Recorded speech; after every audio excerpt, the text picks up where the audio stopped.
My name is Lucian Ellington.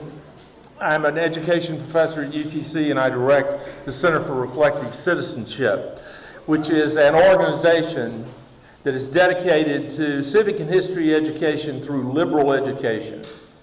And Constitution Day, this is our 8th Constitution Day for the celebration. The Constitution, the delegates signed it in Philadelphia on September the 17th. In bipartisan legislation introduced in the Congress, any institution that receives federal funds is required to do educational activities on the Constitution the week of Constitution Day. And this year, we're flexible. We've done it on the 17th, but we moved it specifically because I wanted to bring you the speaker that you'll hear in a few moments. And also, this kind of event doesn't just happen through magic. And I am honor-bound to recognize many of the people who made this happen. One, unfortunately, she's missing her first Constitution Day ever because she's at a university accreditation. She's a dean, but Dean Valerie Rutledge, who was instrumental in the College of Health Education Professional Studies and helping us put together the Center for Reflective Citizenship. I'd also like to recognize Lou Ann DeWitt for the work that she's done on Constitution Day, and recognize actually 6 people, but 2 people who are particularly helpful, who are CRC faculty fellows. We have 6 faculty fellows who are outstanding teachers, public school teachers, private school teachers, a homeschool teacher, and they all work to promote Constitution Day. And as I call your name, please stand. And Linda Mines, I'm going to get all my faculty fellows up. Okay, Pam Fields. And they're good, but you can hold your applause if you like. Jeremy Henderson, and Hunt Davidson, Mike Brakey, and also last but not least, Matt Logan. So words can't express my gratitude to all of you. This is also an unusual Constitution Day because the Constitution Day, if you got the public lecture brochure, you'll see it is now the Dr. Richard Gruetzemacher Constitution Day Lecture Series. Some of you who were at UTC knew Dr. Gruetzemacher. He was a beloved faculty and staff member. He was director of institutional research and died a couple of years ago, but he started his career as a high school history teacher and had a lifetime love of American history and civics. And I want to recognize the Gruetzemacher family who are here and their willingness to let us name the lecture series after him and also create an endowment fund for the lecture series. So if I could ask the Gruetzemacher family to stand. And thank you. And if you wish to find out more about the Richard Gruetzemacher Constitution Day Endowment Fund, you can find it's in the literature if you're interested in that. And now let me move to the speaker to maximize his time, and I'll just mention that we always do a minimum of 20 minutes for Q&A, and we get robust questions, not speeches, but questions and dialogue, and I'll make a comment when Professor Gregg finishes, and you can walk around and queue. The best thing to do is queue up for the mic. It saves time, we get more questions. But now about Professor Gregg. He holds the Mitch McConnell Chair in Leadership at the University of Louisville and is director of the McConnell Center. He's published extensively. He's a political scientist by training. He's published extensively on a number of issues related to political science, but specifically has done very interesting work on George Washington. And we try to pick speakers who can speak to a broad audience, and one of the things that attracted me to Gary was that he has also authored 2 young adult novels. So he certainly has the ability to speak to a diverse audience. And I'll mention finally, he's involved in a really interesting, those of you who like liberal education, a really interesting job for the Pentagon. He's teaching majors and captains in intensive educational programs. He's teaching Plato, he's teaching Thucydides, he's teaching really classical liberal education to rising Army officers. So without further ado, Gary, I'll turn it over to you. Oh, and I apologize. I wanted two other announcements. I want to recognize the John Ross chapter of the Daughters of the American Revolution, who have a booth outside, and they'd be happy to give you information. And last but not least, the Freedoms Foundation of Valley Forge, who is also has information outside that you're welcome to take. Thank you, Lucian. What you just witnessed was why you never put 2 professors on the stage at the same time. You can't really get rid of one of them, at least. He's just going to sit here, I guess, in case he wants to take over. Thank you, Lucian. Thank you for this that introduction. Thank you for the invitation to be here tonight. Thanks to the Center for Reflective Citizenship and the College of Health Education and Professional Studies here at the University of Tennessee at Chattanooga. Really an honor to be here today, here at the home of the Mocs. I'm told I need to do this now. Can I get a go Mocs? See, it worked, Elena. That's pretty cool. So I'm from the University of Louisville, so our thing is we do L's. We put up our L's for U of L. What an honor it is for me to give the Richard Gruetzemacher Constitution Day Lecture for 2018. When I saw you all file in, we were talking up here, I said I would have changed my lecture if I would have realized that the average age in the audience was like 16, 17, which is pretty awesome. What's awesome about that is when I do talks like this, well, I just did one in Pittsburgh just yesterday. We're recording this, right? I hope they don't see this. The average age in the audience was probably 72 in that audience. And that's how most programs are like this. So this is really fabulous that you guys are here. Thanks to your teachers. Kudos for getting you out here.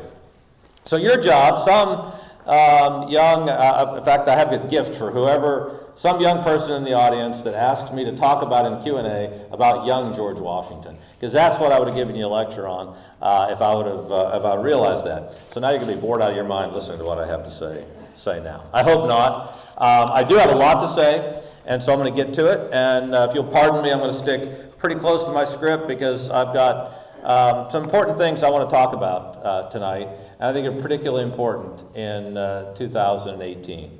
So I hope you'll stick with me here. 2018, Constitution Day, and I want to talk to you about a man without whom, quite literally, the constitutional order would be inconceivable, would be unimaginable. He was, as one of his famous biographers called him, the indispensable man. And tonight I also, in 2018, want to talk about character. I want to talk about leadership.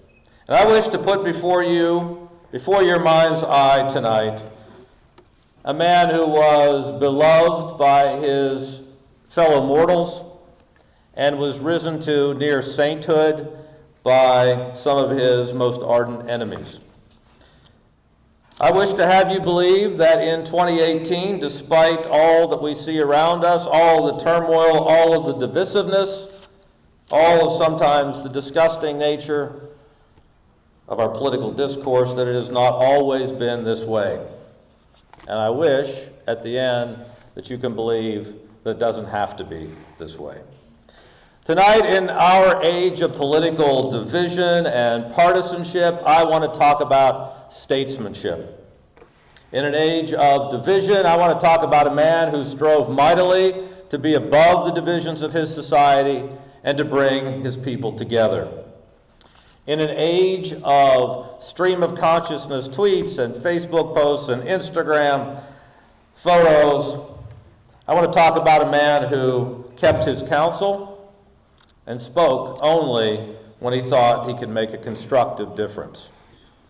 In an age of scandal, I want to talk about a man who attempted always to remain above reproach. In an age of informality, I want to talk about a man who acted always with dignity and great care and acted only after deliberation. In an age of self-centered arrogance, I want to talk about a man who was the greatest man in the world, but gave the glory to Providence and to his countrymen and permitted others to shine. In an age of ideology and partisanship, I want to talk about a man who served the Constitution and warned his countrymen about the perils of partisanship, or what he called the spirit of party.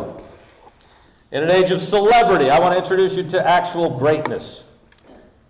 In an age of constitutional crisis, I want to talk about a man without whom the Constitution itself would not be possible. In an age of reckless rhetoric, I want to talk about a man of prudence, a man who sheathed his own desire to fight in order to save the cause, a man who kept us out of foreign wars in order that we might secure the blessings of liberty at home.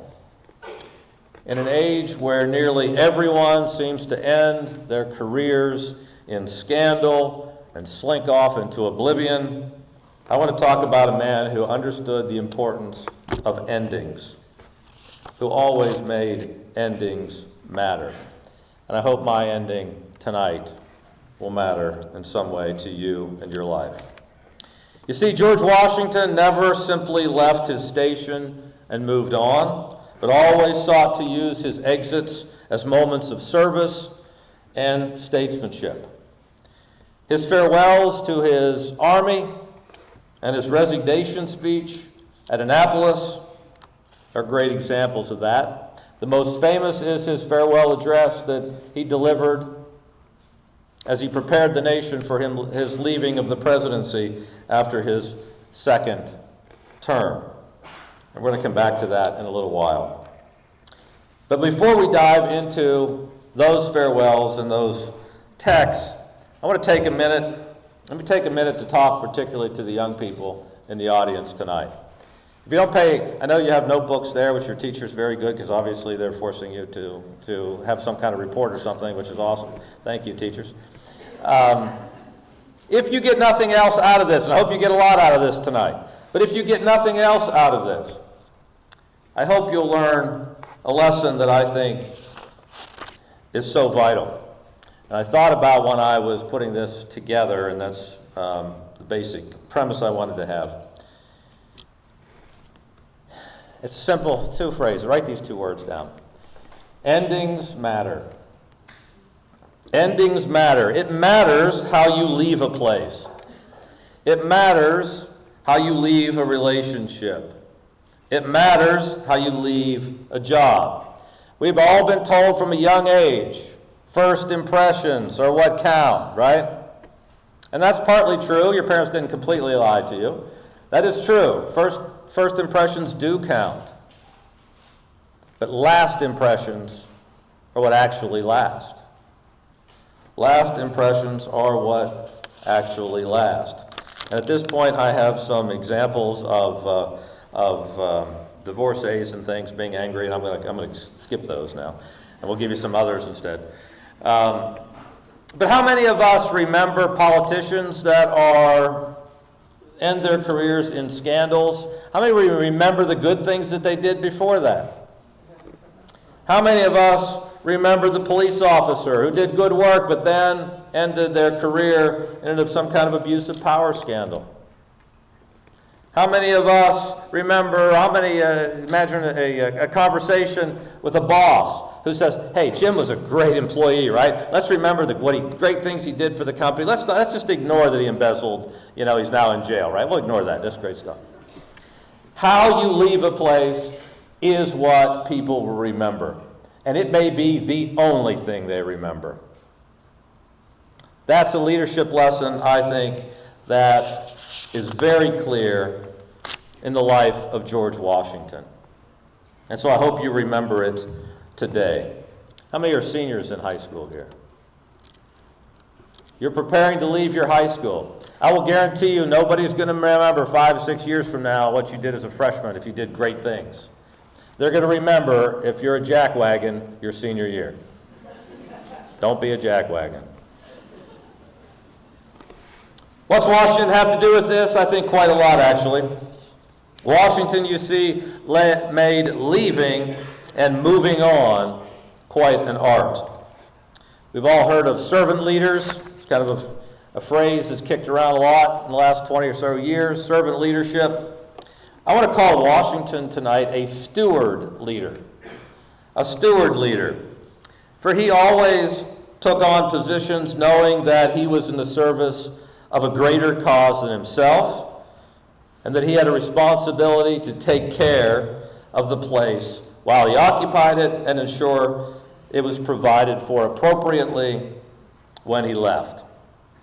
In his various roles, he would steward his men, his army, his country through the challenges they faced at the time, and then strove to leave them stronger and better prepared for the challenges that would come later.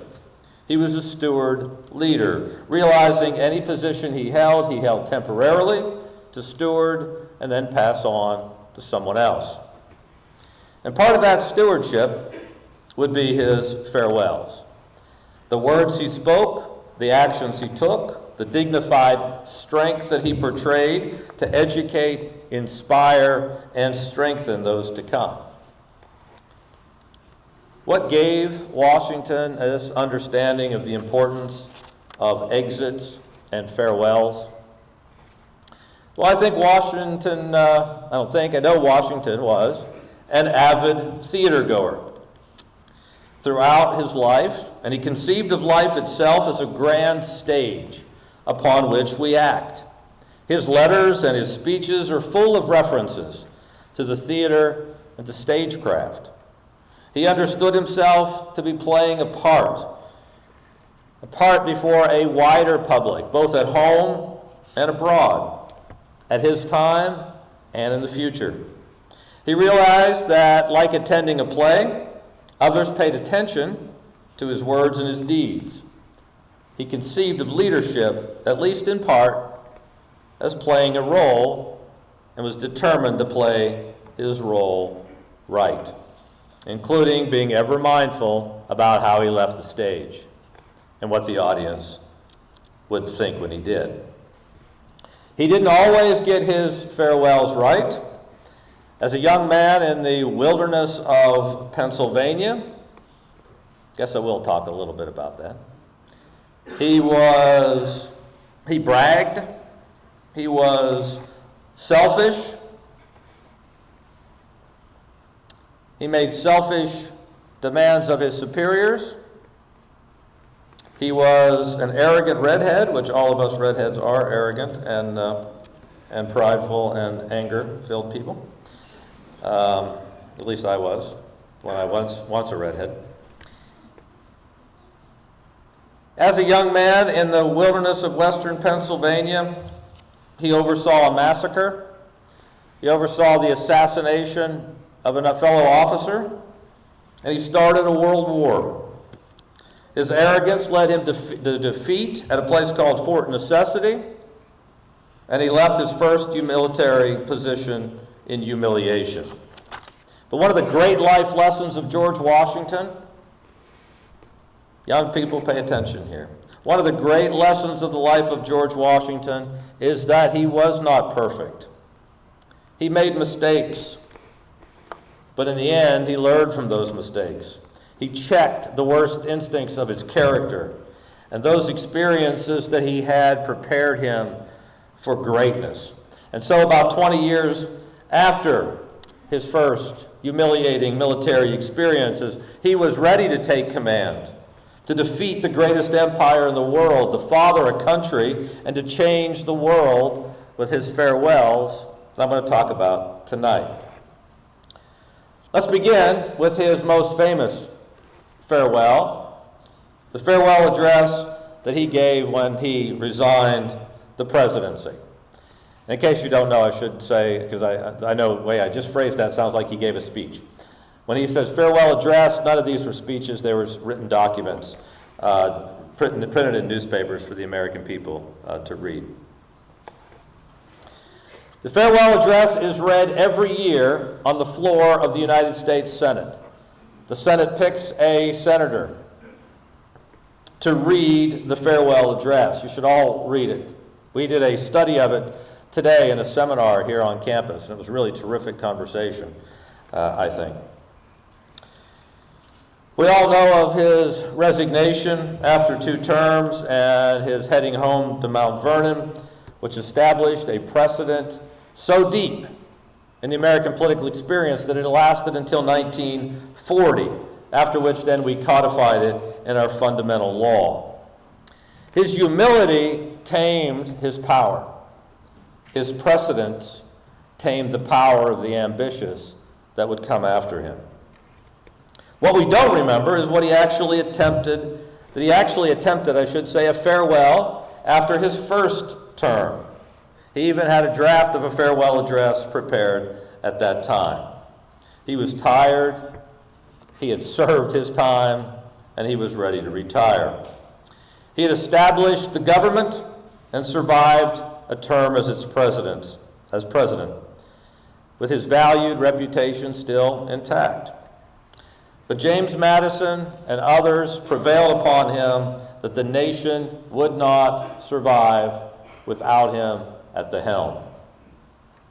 So despite his reservations, he agreed to put off his retirement and continued to serve.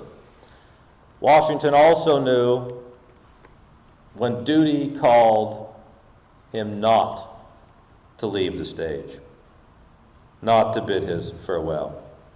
When it was time to leave, he prepared his people with a farewell address that, as I said, is still celebrated today on the floor of the Senate and read by a seminar, at least in the world somewhere today, by 20 of us here on campus, but is almost not read anywhere else and seldom consulted in any serious way, I think. In this address, however, Washington used his immense respect to teach essential principles of good government and American constitutionalism. He urged on them, his readers, a fidelity to the Constitution and a resistance to what he called the spirit of innovation against its principles. Changing the Constitution, he taught, only through Article 5 and the amendment process. He urged them to test the ideas of the constitutional order by experience and to give the Constitution time to prove itself. He warned against the spirit of party in a way that we could all use as a very important reminder today in our world, where partisanship seems to drive almost all reasonable conversations out of politics. Washington reminds us to stand by principle and patriotism, not parties or presidents. He reminds us that good, stable, constitutional government is based on serious deliberation and not on partisan warfare. He challenges us today with language that would shock many modern ears. He talks about, and I quote, virtue and morality as necessary springs of popular government. And he says that public happiness depends on religion and morality. He warned us against permanent alliances And as if speaking directly to the daily headlines in 2018, and at this point I'm going to pause and say your imagination needs to be going now to Washington and the Mueller investigation and Donald Trump and Chuck Schumer and whoever you want to throw into this mix. Listen to what Washington warns us of in 1796. He says, speaks against, quote, the insidious wiles of foreign influence. Insidious wiles of foreign influence. And then he says, I conjure you to believe me, fellow citizens. After he was pleading on this behalf, please listen to me, fellow citizens.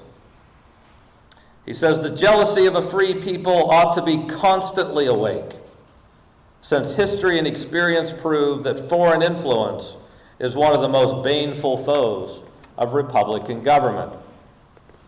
And he lines foreign influence up with partisanship and warns foreign countries aligned with American political parties would be the great danger to Republican government. But he goes on. If you're not chastised by that, then you're on the other side and you'll be chastised by this.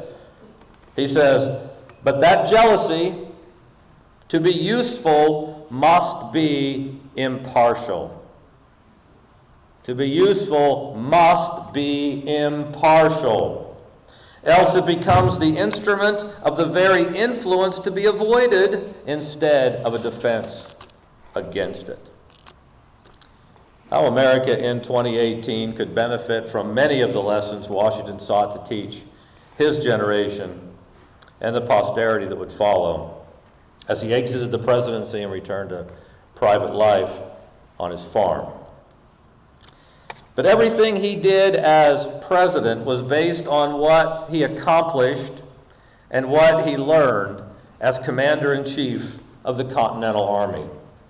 And let me submit to you for our purposes here tonight that it was all based, what he learned, and I suggest to you the American constitutional order itself, is actually based in what he did at the end of the American Revolution. It is his farewells where we'll find the key to America's future. Farewells that were of massive historic importance in their time and were masterfully crafted by Washington. Let's go back, if you will, to the American Revolution and see how Washington ended that enterprise and how he established the foundations of America's constitutional order. Joseph Ellis, one of his biographers from probably the early 90s or so, called this period that I'm going to talk about now and the remainder of my time, the last temptation of Washington. The last temptation of Washington. I realize no student in the room knows what the heck that means. Some people my age might. It's not that important. But we should pause and we should remember this temptation of Washington and be grateful for his Republican virtue. He had defeated an empire. He had the charisma and the command of an emperor. His men would have crowned him and crossed our Rubicon at the sound of his voice. It seems to me that we lightly dismiss the reference of Washington being offered the crown. I dismissed it through most of my life. I thought it was an easily dismissed fable like him having wooden teeth or chopping down the cherry tree, neither which of those are true. I hate to burst your bubble. I mean, just think of it for a moment, people. If you've told people he had wooden teeth, just think about it. For a second, and you'll realize he couldn't have wooden. How's he going to eat with wooden teeth? But we should not so lightly pass over this moment. For he was offered the crown, but more importantly, still, he could have demanded it, and who could have stood in his way? Indeed, in the spring of 1782, Colonel Louis Nicola would write to Washington. He wrote to Washington and told the general of efforts among the officer corps to set him up as the next monarch of America. A temptation that would have been the better of almost any conquering general before him, Washington's rebuke of Colonel Nicola was swift and it was sharp. He said that knowing such ideas even existed within the Army was more painful than anything he had experienced in his 8 years of the Revolution. Washington had resisted the eternal dream of power and passed a test of Republican leadership. When the war was won and the peace treaty signed, Washington did not spike the ball and dance in the end zone.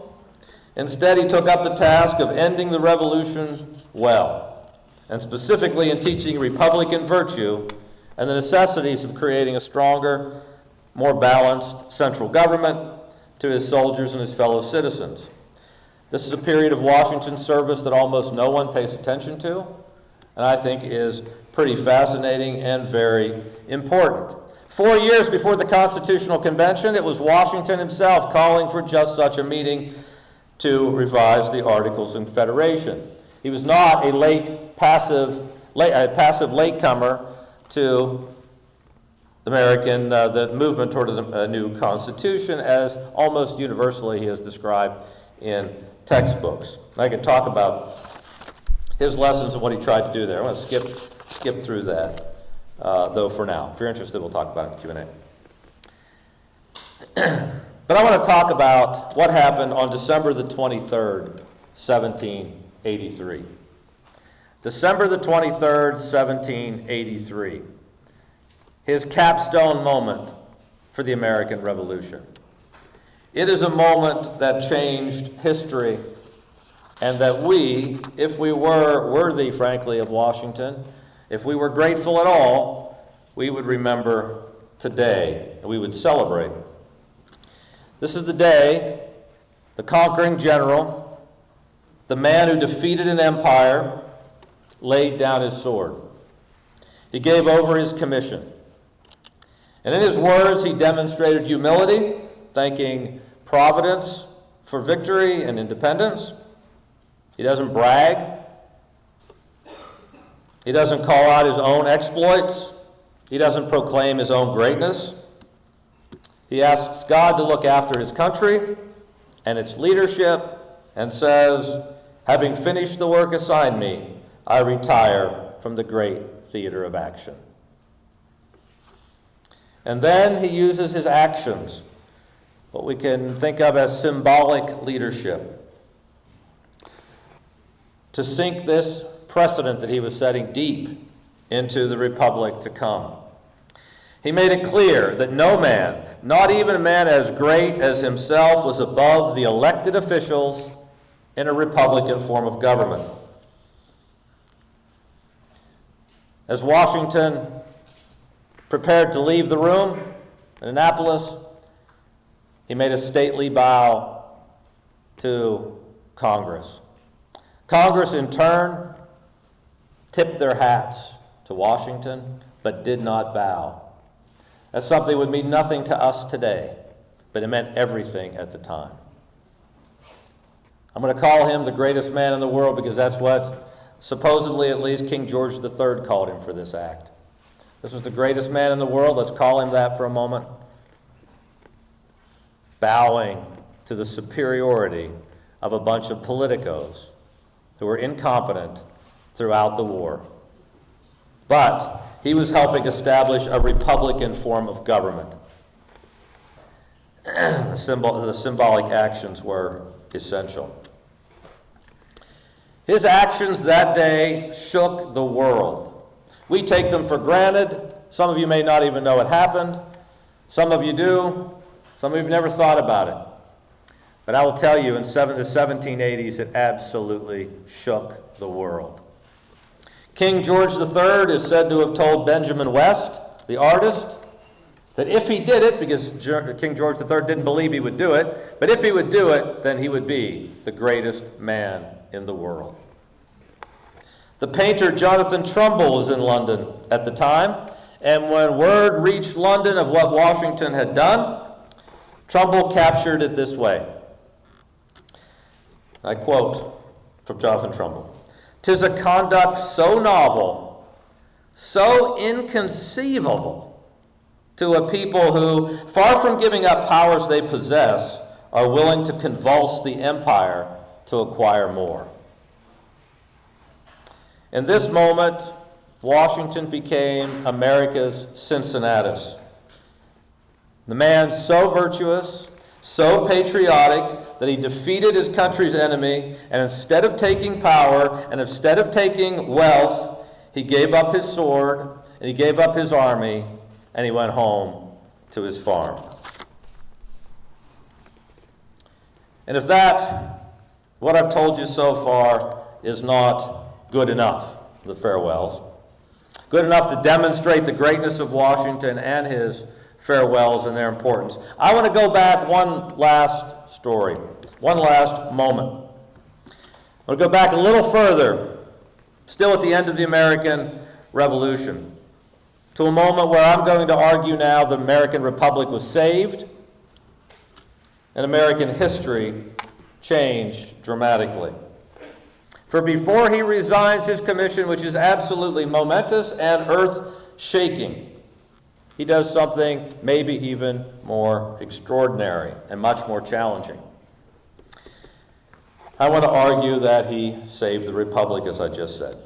Take a journey with me now into your imaginations up to the Hudson River Valley. The years are 1782, 1783, and in particular the spring of 1783 for the story I'm going to tell you now. We're in a place called Newburgh, New York. You can visit Newburgh, you can visit Washington's, I did last year for the first time. Don't go on Sunday because I did and it was closed. Nonetheless, it was great to stand outside the gates and look at Washington's headquarters from there, overlooking the Hudson. Newburgh, New York, 1782, 1783. The war had been won. If I asked most Americans when the American Revolution was ended, if Americans, I think, know anything enough to even guess at that, they'd probably say Yorktown. It's the end. That's the last battle, right? We defeat Cornwallis at Yorktown. I submit to you that is not the end of the American Revolution.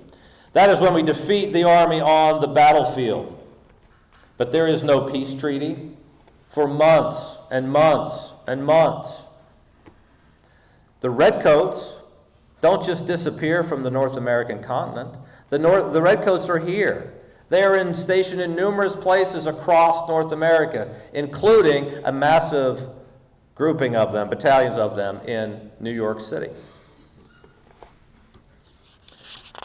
The peace treaty was not negotiated. British forces remained on the continent, and Washington had every reason to be suspicious that the war was not over, that the Brits were biding their time.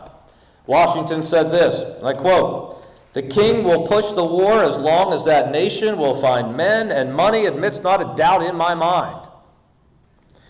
His challenge, which may be his greatest leadership challenge ever, was to hold that army together, hold the Continental Army together in Newburgh without an enemy to fight. But the Continental Congress continued to prove impotent. There was no money. There were no help. The soldiers had not been paid. Washington would write this to Major General John Armstrong, and I quote, "The army, as usual, are without pay, and the great part of the soldiery without even shirts. And though the patience of them is equally threadbare, the states seem perfectly indifferent to their cause." The soldiers were desperately hungry. The horses were being allowed to starve. Rumors of resignations and mutiny were in the air. And it's easy to put yourself in the shoes of those officers tonight. Think about it just for a moment. You have been for years in the field. You haven't seen your wives. You haven't seen your children. You haven't taken care of your farms. You are not being paid. You are not being fed adequately. You're not even being clothed adequately. And yet, you are organized, and you have weapons. You have an army. You have cannon. Do you think Congress is actually going to pay you when you go home? If they're not paying you now? Easy to see. Easy to see how these officers could be moved to mutiny. Could be moved. Why not just push? We have the strength now. Move when you have strength. Act when you're from a position of strength, not a position of weakness when you're disbanded at home and back on your farms. The war was won, but the road toward true peace and free government would be equally or maybe even more treacherous. All could be undone at this moment if this moment wasn't handled absolutely right. A small delegation of officers was dispatched to Philadelphia to petition Congress directly and report to them, and I quote, "We have borne all that men can bear. Our property is expended.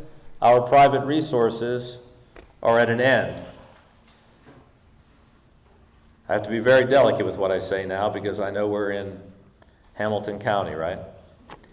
I wouldn't have given this speech if I realized we were in Hamilton County, but I'm this far in, I have to pull the trigger here. That's not a Hamilton joke about it being assassinated. I'm sorry, that's too soon. Trigger alert, I should have said there. It's bad. We're in Hamilton County, but let me say that Alexander Hamilton is not innocent in the events that are about to unfold. Hamilton, far from being innocent, in fact, wrote to George Washington. He wrote to Washington himself on February the 13th, 1783, to suggest that a moderate revolt of the officers, if kept within bounds, might prove useful in persuading what he called the weak minds of Congress. Moderate revolt of the officers against Congress. I just want that to sink in for a moment. I want you to imagine now American history if that would be the precedent. If the precedent was set by our founding fathers that when the military doesn't get its way, it marches on the civilian government. Because that's the stakes involved in this moment. Fortunately, George Washington was more prudent and more Republican than his former aide.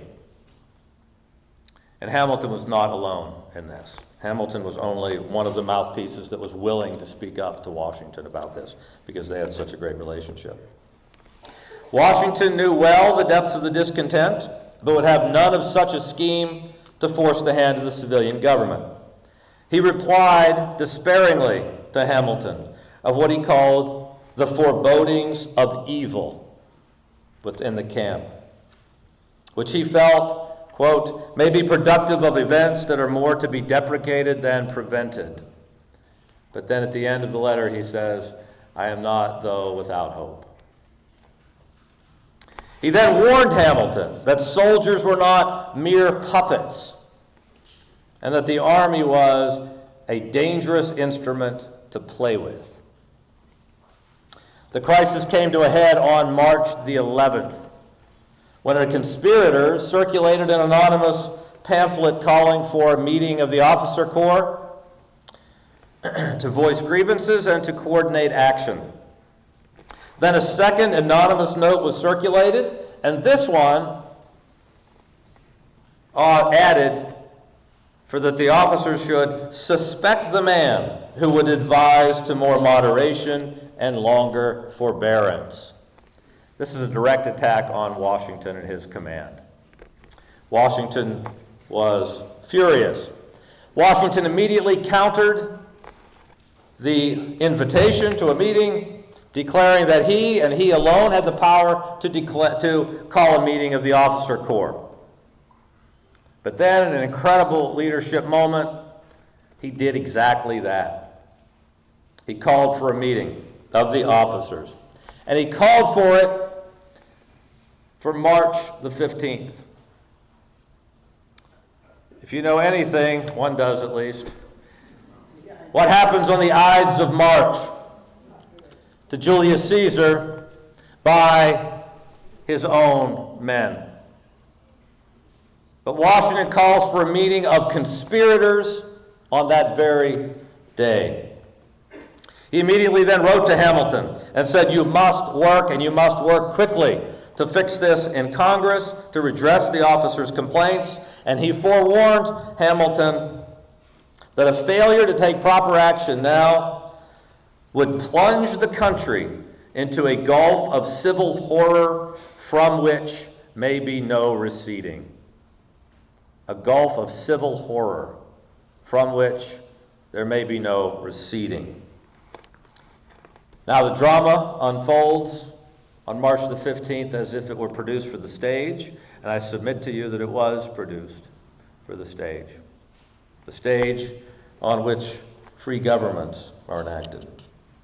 On Washington's orders, 500 officers file in to a building named the Temple of Virtue. And what would become rich irony, or maybe very bold leadership stroke, Horatio Gates, believed to be one of the lead conspirators, was put in charge of the meeting. Remains unclear to everyone except his top aides whether Washington is going to attend the meeting. Some hope that the general, by putting Gates in charge and calling the meeting, has finally also come to the end of his rope, that he is tired of inaction of our politicians and he is prepared to take the government. A new government, a new monarchy perhaps, was on the verge of being born. And they were there to be part of it. Others seem ready to move whether or not Washington is with them. At precisely noon, the doors opened. Washington entered. Everyone stood. He walked slowly, deliberately, silently to the podium. His very presence, his dignity and strength served to strike the souls of his officers. Because it's difficult for us to understand this now, but this is no mere fellow mortal. This is His Excellency. This is the Commander-in-Chief. This is the man nicknamed by a Native American enemy as the most favored of heaven. This is the father of his country. First thing Washington did was apologize.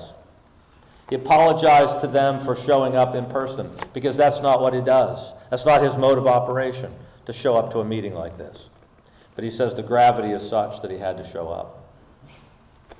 And then he began his prepared remarks like this: "Gentlemen, by an anonymous summons, an attempt has been made to convene you together. How unmilitary, how inconsistent with the rules of propriety, how subversive of all order and discipline. Let the good sense of this army decide." And he goes on, and I'll skip the rest of the speech for our time tonight.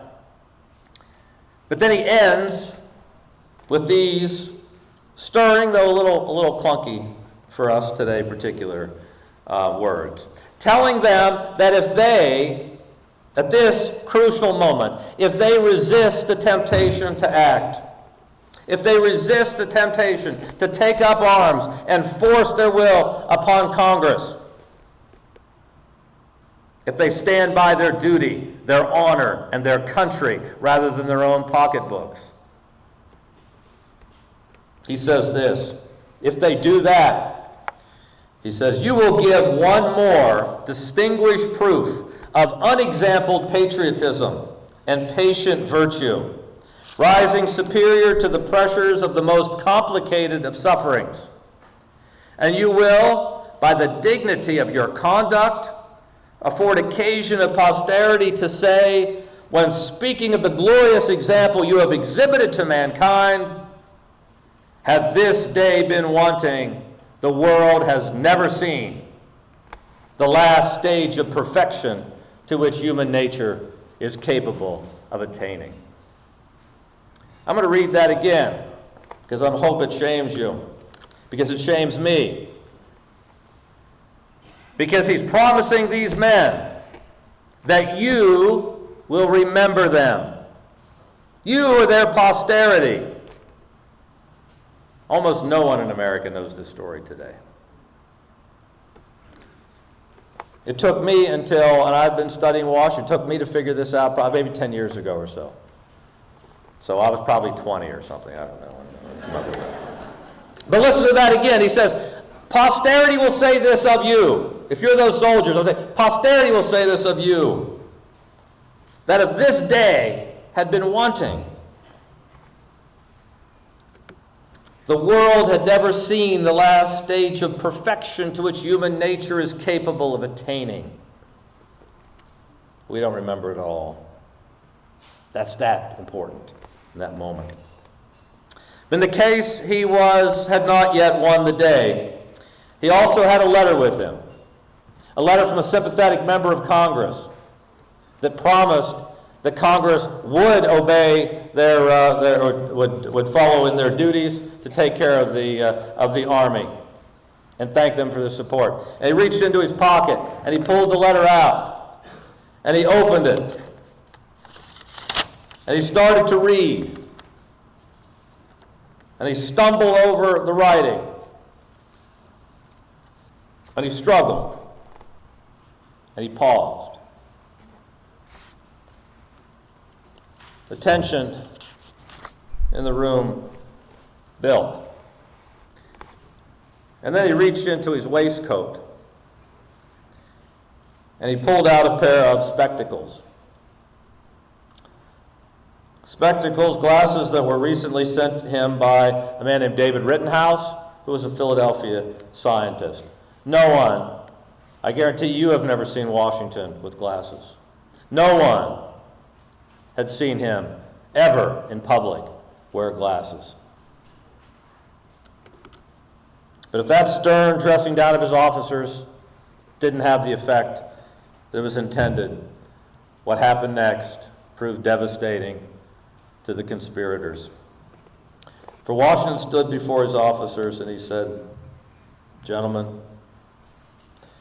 you must forgive me, for I have grown not only gray, but nearly blind in the service of my country." Washington, the most favored of heaven, the most flawless of men, bared a flaw to save the Republic. Eyes watered, tears dripped down heroes' cheeks.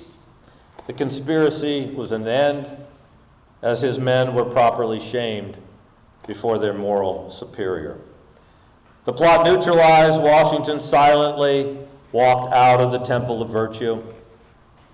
His most loyal aides remained behind and immediately stepped up to make several motions to pass loyalty statements to Congress. There was no dissent, not even a grumble, in what was called the general speechlessness of the assembly. The motion to express trust in Congress and the Commander-in-Chief, as well as to denounce the conspirators, passed unanimously. The crisis was over. Civilian control of the military had been preserved. The Army would bide its time until peace was made and colonial independence accepted by the British Crown. The nascent republic was not strangled in the cradle. We took a major step into what we now know as our very vital tradition of civilian control of the military.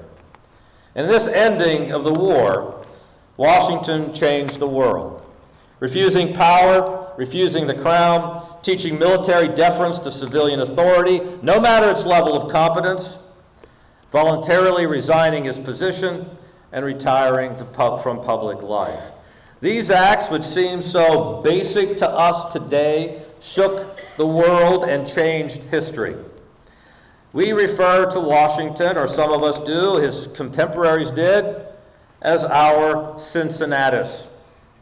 His officers formed the Society of the Cincinnati. A major U.S. city is named Cincinnati.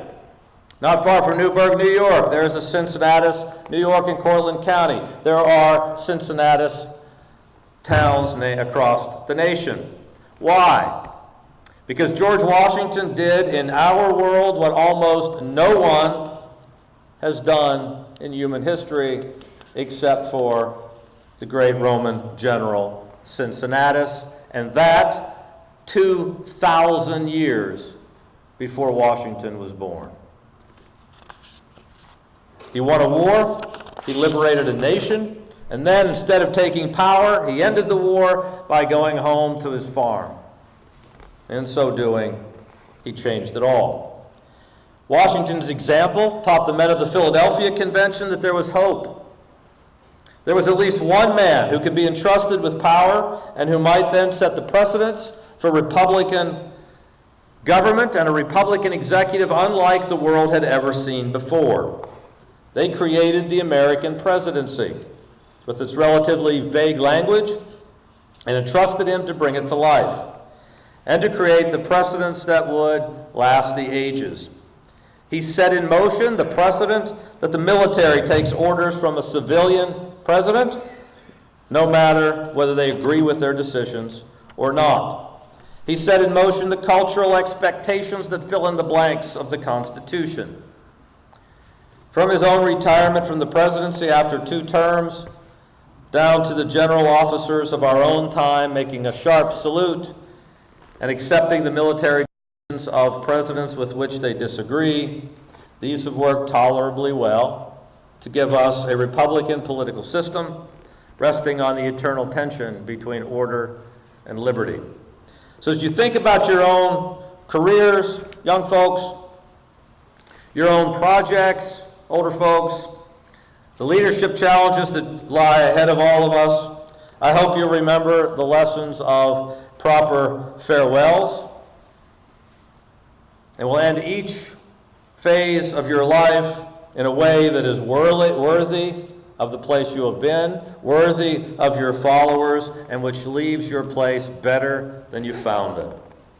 As you continue to think about the American constitutional order of ours, I hope you remember the father of it all, the man who was the revolution, who secured the peace, who presided over the Constitutional Convention, who accepted the presidency, who first enacted the Constitution, and who voluntarily left office again, setting us numerous precedents we have remembered and should be grateful for down to the current hour. Thank you for your patience.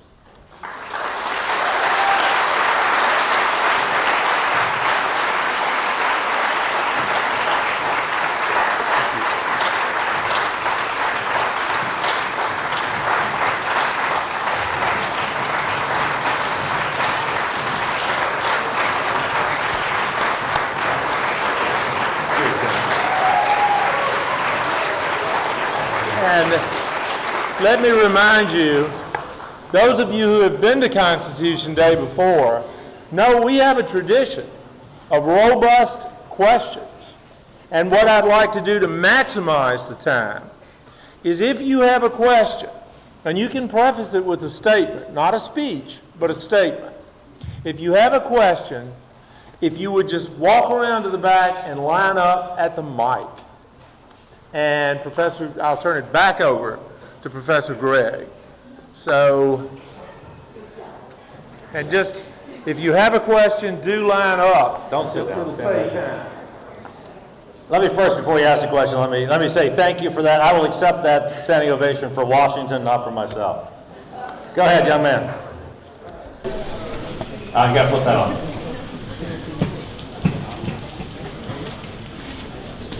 Okay, so when Washington's senior officers met, and if they had taken control of Congress, then martial law, when military controls the government would have been put into effect. What would have happened to Washington? Would he have just gone off and not been heard from again? Yeah, who knows? I mean, we don't know. Martial law wouldn't necessarily be, technically it might be martial law, but it wouldn't be martial law as we understand it under some kind of emergency situation, I'm guessing. Washington could have handled it numerous ways. Washington could have led it and could have been accepted a kingship of some sort, or a military dictatorship, or who knows what. That's why we have to be so very thankful that in Washington's imagination, people like Caesar were not his idols. They were not his heroes. And I can talk more about that if you're interested. But so we don't know what might have happened. Or he might have been so disgusted he went away someplace. He might have been like Caesar. He might have been killed by some of his troops if he tried to resist. We don't know what may have happened. But I think what we do know would have happened is whatever it was would have been, I think, a terrible precedent to be set. If you want to know the difference, all you have to do is look around the world. And I have a list. I've given a speech maybe 2 years ago, and I don't remember them now. But I think I ticked off a dozen countries that have had military coups in the last decade. Well, that could have been us, but it's not us because the precedent has been so set so strongly. But we need to keep that alive. We need to remember this. And I think we're not doing a good job of it. The military's not doing a good job of it either. I could talk about that. But thank you for your question. What was Washington's views on Article 5 and specifically the state path outlined to amend the Constitution? He says in his farewell address that the only way to amend the Constitution, he says, you cannot amend it by, he says, adhere to the principles of the Constitution if it hasn't proved itself with experience, then there's a mechanism to change the Constitution, Article 5. So he's totally supportive of it, of that. What he's really worried about is that we will come along over time. And he doesn't mention, and we all can fight about the Supreme Court and the role of the Supreme Court. But the Supreme Court has clearly in changing the interpretation of the Constitution, changed its meaning over time. I'm not sure he's as worried about that. He's really worried about Congress coming along and saying, well, our powers really don't fit us anymore. The president should have that because that's more convenient. Let's give them to the president. That's the kind of thing he's really worried about. So he wants totally for amending the Constitution when it proves itself to be amended. Thank you. Yeah, my pleasure. What do you think clicked in young George Washington's head from being like arrogant to being? Young man, all right. I'm going to give you this. I'll tell you about it later. What it is. You want to take it? Those you want to do? So your question is what kept Washington from being arrogant? An arrogant snot that he was. Washington. So I just came from a talk in Pittsburgh, and where I talked about Washington as a young man. I'm going to use this. I'm going to embellish a little bit here from your point, but I want to tell you a little bit of story here. This is a Washington almost nobody knows. I want to tell you though, young people, because I realize. Hopefully I reached you with that talk. But I realized when I was your age, if you'd have said George Washington, I would have rolled my eyes and said, are you kidding me? The guy with the powdered wig, the guy that's on Mount Rushmore, the guy that tries to sell me mattresses on President's Day. And that's partly because it's partly Washington's fault. Because Washington, when I called him the most flawless of men, it's because he would not show anyone any flaws ever. Because he was prideful all the way through his life in that way. He was so dignified. He was so strong. He wanted to be above it all, and he knew it was important to the American people that he be that at his older age. But when he's young, so I want you to think about him as a young man, let's say 21-year-old, relatively young, a little bit older than you, but not terribly. How old are you? 13. Yeah, he's a lot older than you. But imagine at 21, having never been in the military, having never been in what's now Western Pennsylvania, where the greatest football team of all time plays, the governor of, I know it's a long answer, I'm sorry, but it's important to young people to see this. And the governor of Virginia says, we need somebody, experienced outdoorsman, a military officer, to go into the Ohio country, to go into the wilderness, to go all the way to near Canada, and to tell the French, this is our land, get lost. A 21-year-old kid named George Washington had the arrogance to walk in there and say, that's my job for me. I'm going to do it. The governor called him a mere raw laddie. He was a raw laddie, a kid that he was given the job to. On that trip, Washington went out, had to make it through. It took him 3 months to make it through the wilderness to get to Fort LaBeouf, which is here in Pennsylvania today. Along the way, I'm going to say this just so trigger alert, you might want to close your ears if you're squeamish. He ran into things like a family that had been massacred by Native Americans that were being eaten by their own pigs. He had to make his way from native village to native village, not speaking any of the languages, but he got a nickname. Think about it like this, nickname, Kanatakaris. Kanatakaris, which means devourer of villages. Now how cool is that? Is that a good nickname? Tell people to call you that, Kanatakaris. Devourer of villages. Pretty cool nickname for an arrogant kid. So think about him in buckskin. Think about him, which he had. Think about him engaging with Native Americans. Think about them calling him devourer of villages as a 21-year-old. Think of him running into things like that family. Think of him falling into an icy river, in the Allegheny River. An icy river, having to make his way up onto a bank of an island to spend the night, and only making it across the next morning because it was so cold that the river froze solid, and he walked across. Think of him being shot at by Native Americans at point-blank range. Think about him at the Battle of Monongahela, where Kennywood Park is. Great park, roller coaster capital of the world, used to say in the day, I don't know. A little overblown, but right, Pittsburgh, it's outside Pittsburgh today. So go there, go to Kennywood Park, ride the roller coasters, have fun. And imagine this, imagine a massacre happened. Imagine an ambush of the British and English, British and Virginia forces. I'm going to come to your answer, believe me.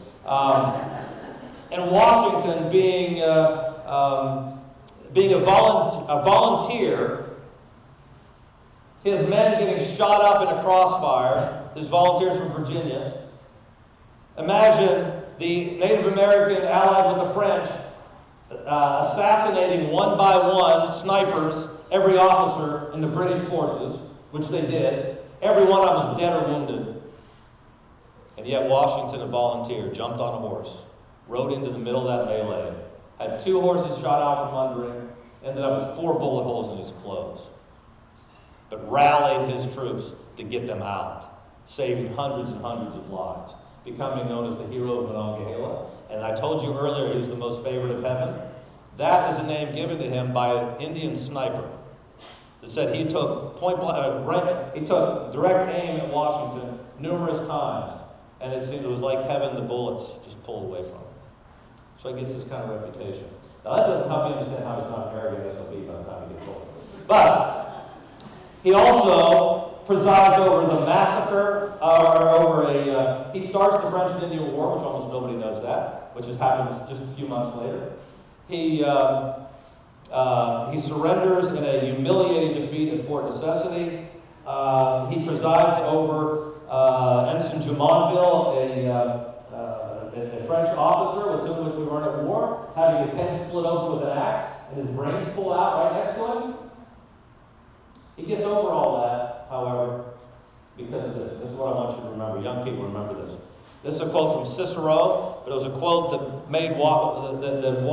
drove George Washington. Cicero says, "Make yourself the man you want others to think you are." Change that to person, but let's think about it. Make yourself the person you want others to think you are. Washington was not in it to be authentic or to be himself, because he would have been an arrogant SOB all his life. He was into it to become the person he wanted others to think he was. And in so doing that, discipline and becoming that person, he became it over time. He saw the people, he saw the heroes he wanted to be, and he made himself that. So I think that's what I love about talking about Washington at that age, is because he was all kind of flaws, all kind of full of himself, but he decided, I am not going to be that way. Destiny has not set me up that I have to live with that. I can make myself what I want to be. And he did. So I'm sorry it's long, but you gave me a great reason to tell some cool story. Who doesn't like a story about your brains being pulled out by a hatchet or whatever? So thank you. I'll tell you about that coin. I was just going to ask, what happened to the officers that conspired that attempted the mutiny? Not a thing. Washington, magnanimous hero, not even sure Horatio Gates is believed to be a lead conspirator. It's not absolutely proven that he was. We don't know. But Washington, when it was over, Washington it just went away. He just ignored it. He didn't actually officially pardon them or whatever. Because what Washington did, he did this numerous times in life, like after the Whiskey Rebellion, is he pardoned the people that, my ancestors from Western Pennsylvania. I see you have like Chattanooga whiskey or something here, whatever that is. Nonsense. But in the Whiskey Rebellion, Washington, one of the ways he put it down was he pardoned everyone except the couple of lead conspirators, dealt with them very efficiently, very quickly, but magnanimously, and then let them go. And then the answer to that was they were not permanently alienated from the American community. I think that's what he wanted. Did they still serve officer roles after that point? Yeah, they did. Yeah. In fact, at least one or two were actually promoted, and that became a bit of controversy because it's like, how are you promoting these people? They like try to overturn the title. But yeah.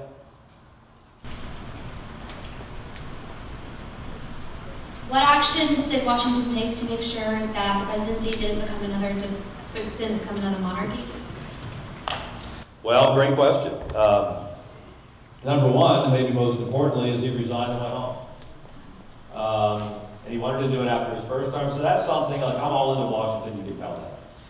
When I studied his actually the two-term presidency precedent, he actually didn't want to say that. Thomas Jefferson's the one who really said it.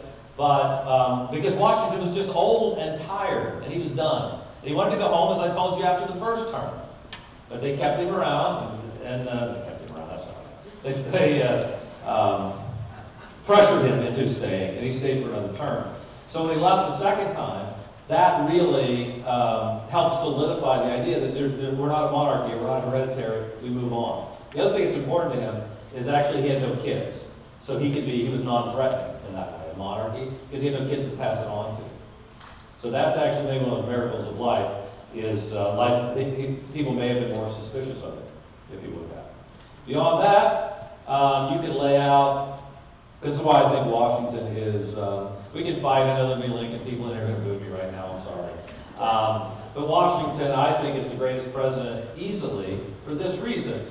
He had to do it all for the very first time. So everything that he did was done for the very first time to set the precedent. So I think it's not a simple answer. I think it's a complex answer in all of those things. But if you had to point to one, I'd say him leaving after 2 terms. Thanks. So I've got a two-part question. First of all, you noted that Washington urged the patriotism in his farewell address.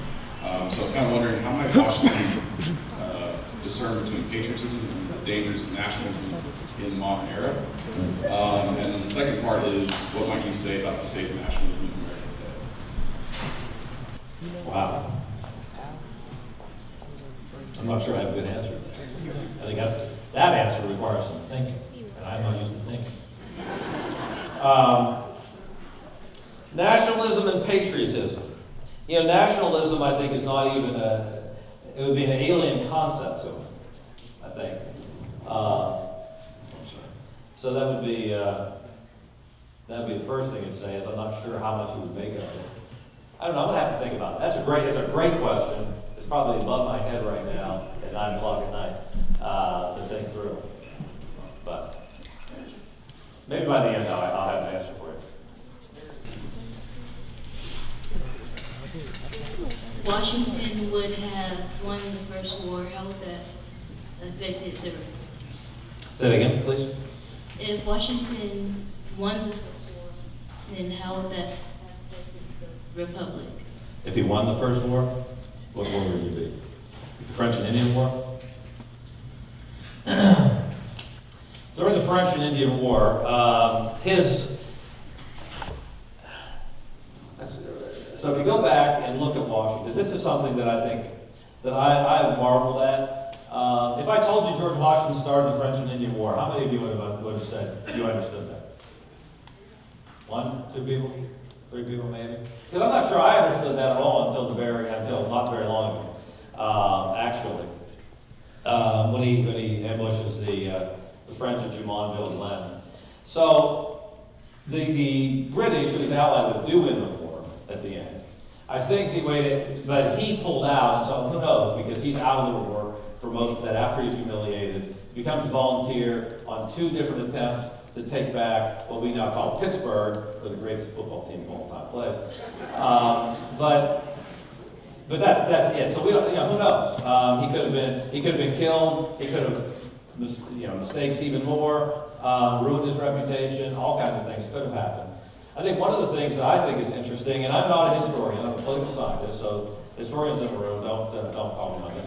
But if you look at Washington starting the French and Indian War, and then you skip forward to things like the Stamp Act and T-Tax and all that kind of stuff, you can almost look where Washington starting this war ends up, causes of the American Revolution begin, and then he presides over it. It's pretty astounding. It's a pretty astounding historical trend in there, connections. Thanks. So you referenced the power of judicial review and precedent that altered the Constitution, and you also talked about how Congress has consistently yielded over power to the presidency. So my question is, how can we have faith in modern political order if its very foundation is constantly subject to change? Yeah. Well, I think I think Washington would understand your question. Would understand your question very much. That doesn't mean he would necessarily be right on it. There is obviously 2 camps. Let's say 2 stereotypical camps. One is the Constitution says what it says, original intent. If you don't change it through Article 5, it doesn't change. The other side is, come on, let's be reasonable, let's adapt. We didn't have cell phones in 1787, that sort of thing, so we have to adapt along the way. Washington, I think, certainly would be in this camp, at least he was very well. He might not be today, but he would have been at the time. I don't know whether that's the right answer at the end of the day. But on the other hand, I can tell, from your question, I get your question in the sense that if things fluctuate, it can fluctuate year to year, time to time, and then it's hard to have confidence in a document if it just means whatever the court says it means, or whatever the current Congress says it means, or whatever. I actually am, so he didn't know, when he writes this before the concept of judicial review. At least it's before judicial review. There may be hints of it in Federalist number 78, but it's not enacted yet, so he doesn't understand that. But I think he's really, if we go back to it, what he's really trying to say, I think, in the farewell address, is have a loyalty to the principles of the Constitution, follow it. When it fails, when something goes wrong, then follow the amendment process and change it. And then give that change some time to prove itself or not. And if it doesn't, then change it again. But it's very small c conservative in that way. It's slow, it's developmental. But I think that's what he would say about it. Thank you. You're welcome. When George Washington's cabinet kept him around for the 2nd term, how did Washington not let his being tired and stuff affect his performance of the 2nd term? How did he not just give up and do things like, oh, I have to do this again? Well, he very well may have on many days. I don't know. But I think the key to understanding Washington in this way is it's not completely outdated, but it's outdated from the way that David understood it. And that is, if you look at if you look at the farewell address, and if you look at almost anything he writes, he is driven by a sense of duty. So even if he felt like that, this was a man who at every turn, when he felt it was his duty to act, he acted. So for instance, I really don't, again, we talked about this in our seminar today that we did. You can fight about this, we have it for 200 years, whether he really wanted to be president or not. I don't think he did want to be president. Here's the reason why. I think there was nothing more important, except for his country. There's nothing, and his success long term, there's nothing more important to Washington than his reputation. And as I said to you, coming out of the Revolution, he had the reputation of being the greatest man in the world. And if you don't go that far, you can go further than that, being maybe one of the greatest men in 2,000 years. You know, if he's America's Cincinnatus, that means he had the virtue more than any other general in 2,000 years. That's heady stuff, that's big stuff. And that's what he's been aiming for his entire life, personally, is having a reputation. And that's not celebrity, which is really different here. He didn't want to be a celebrity, he wanted a reputation of honor for greatness, for doing good things. And he had it. So when he goes to the presidency the first time, he writes to James Madison, and he says something to the effect of, I feel like the prisoner going to the gallows. And he said that because it didn't mean that he was going to be hung himself physically, but he thought his reputation would be hung. And every time you try something new like that, you risk.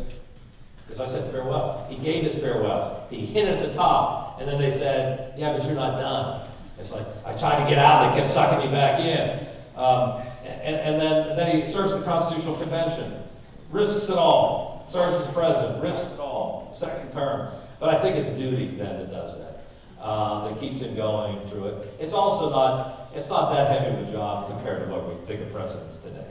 There's very limited federal government. Unless you have something like the Whiskey Rebellion going on, it's not that heavy. And you got people like Hamilton and Jefferson and Madison, working with you.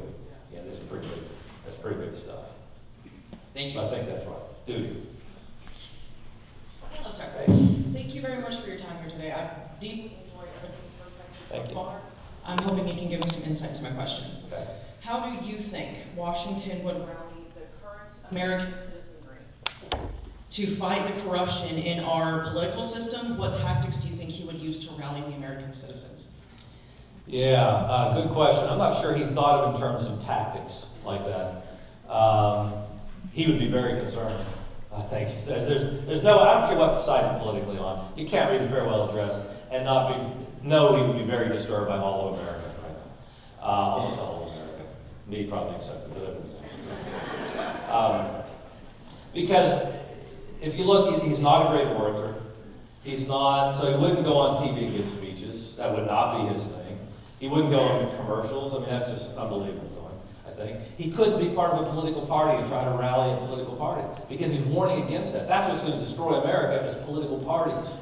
So he can't be any part of that. So you're not thinking of like the typical tactics. What he was he had built a massive reputation that was beyond repute. And I think that would be used today because people would say, Washington said this, we better pay attention, we better follow, or at least pay attention. I think for our day, however, look, we all know this, we destroy everyone. And if we don't destroy them, they destroy themselves. But we look for that. We look for the crap. We look for that salacious story. The press does. There's nobody like this anymore. Name me somebody that's above reproach in public life. So we live in an age where we would destroy George Washington now on something. They'll find something and destroy it, I think, from it. Actually, Jefferson tried to do this in the second term for political reasons. He started rumors that Washington had become senile, that he'd become a Duke of Hamilton.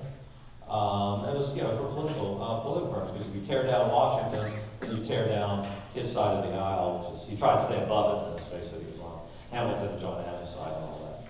So anyway, I'm not sure he would have any good insight. I think his insight would be on principles and giving us guidance in that way. His tactics, he wouldn't be able to help us this day and age. I think those are we have to figure out. Thank you. Great question. Thank you. What do you think was the source of Washington's values that kept him from giving in to the last temptation? Do you think it was like a Christian upbringing or the philosophy of the age or something similar to that? His religion is, and by the way, I'm exempting you from the arrogant Reddit that I talked about. Washington's religion is very difficult to figure out, so I'm going to steer a little clear of it. He was raised in a Christian culture, you can't get away from that. He writes about providence, he writes about heaven all over the place, so he does all that.